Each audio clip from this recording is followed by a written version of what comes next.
أعوذ بالله من الشيطان الرجيم. بسم الله الرحمن الرحيم. الرحمن علم القرآن خلق الإنسان علمه البيان. الشمس والقمر بحسبان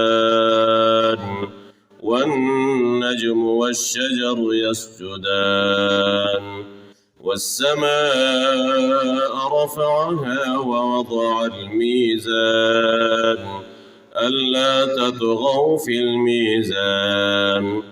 وأقيموا الوزن بالقسط ولا تخسروا الميزان والأرض وضعها للأنام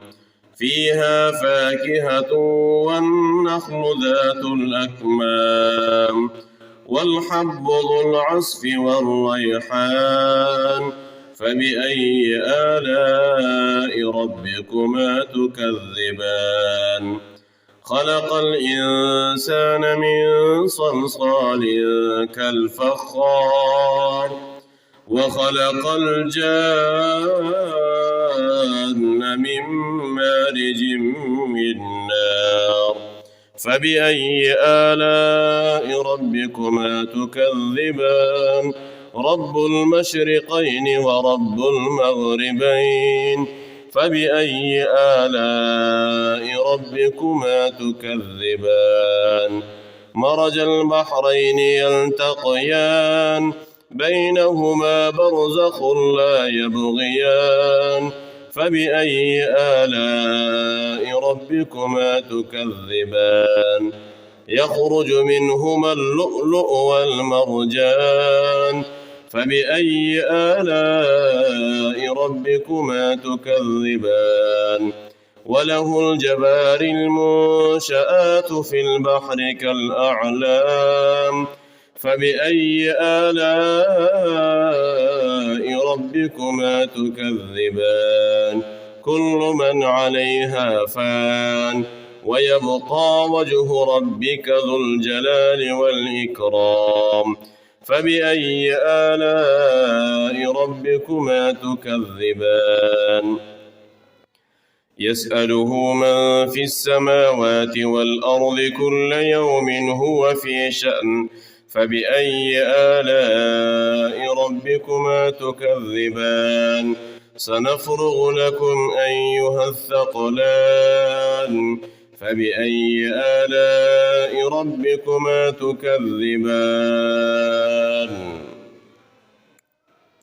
سنفرغ لكم أيها الثقلان فبأي آلاء ربكما تكذبان يا معشر الجن والإنس إن استطعتم أن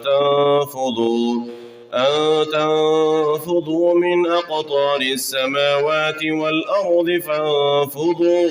لا تنفضون إلا بسلطان فبأي آلاء ربكما تكذبان يرسل عليكما شواظ من نار ونحاس فلا تنتصران فبأي آلاء ربكما تكذبان فإذا انشقت السماء فكانت وردة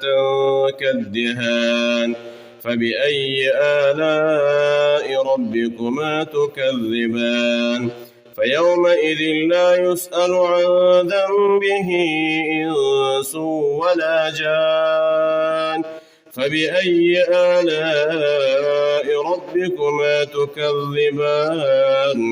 يعرف المجرمون بسيماهم فيؤخذ بالنواصي والأقدام فبأي آلاء ربكما تكذبان هذه جهنم التي يكذب بها المجرمون يطوفون بينها وبين حميم آن فبأي آلاء ربكما تكذبان ولمن خاف مقام ربه جنتان فبأي آلاء ربكما تكذبان ذواتا أفنان فبأي آلاء ربكما تكذبان فيهما عينان تجريان فبأي آلاء ربكما تكذبان فيهما من كل فاكهة زوجان فبأي آلاء ربكما تكذبان متكئين على فرش بطائنها من استبرق وجنى الجنتين دان فبأي آلاء ربكما تكذبان فيهن قاصرات الطرف لم يطمثهن إنس قبلهم ولا جان فبأي آلاء ربكما تكذبان كأنهن الياقوت والمرجان فبأي آلاء ربكما تكذبان هل جزاء الإحسان إلا الإحسان فبأي آلاء ربكما تكذبان ومن دونهما جنتان فبأي آلاء ربكما تكذبان مدهامتان فبأي آلاء ربكما تكذبان فيهما عينان نضاختان فبأي آلاء ربكما تكذبان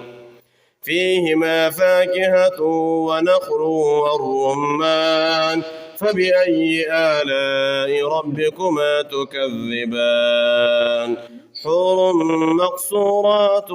في الخيام فبأي آلاء ربكما تكذبان لم يطمثهن إنس قبلهم ولا جان فبأي آلاء ربكما تكذبان متكئين على رفرف خضر وعبقري حسان فبأي آلاء ربكما تكذبان تبارك اسم ربك ذي الجلال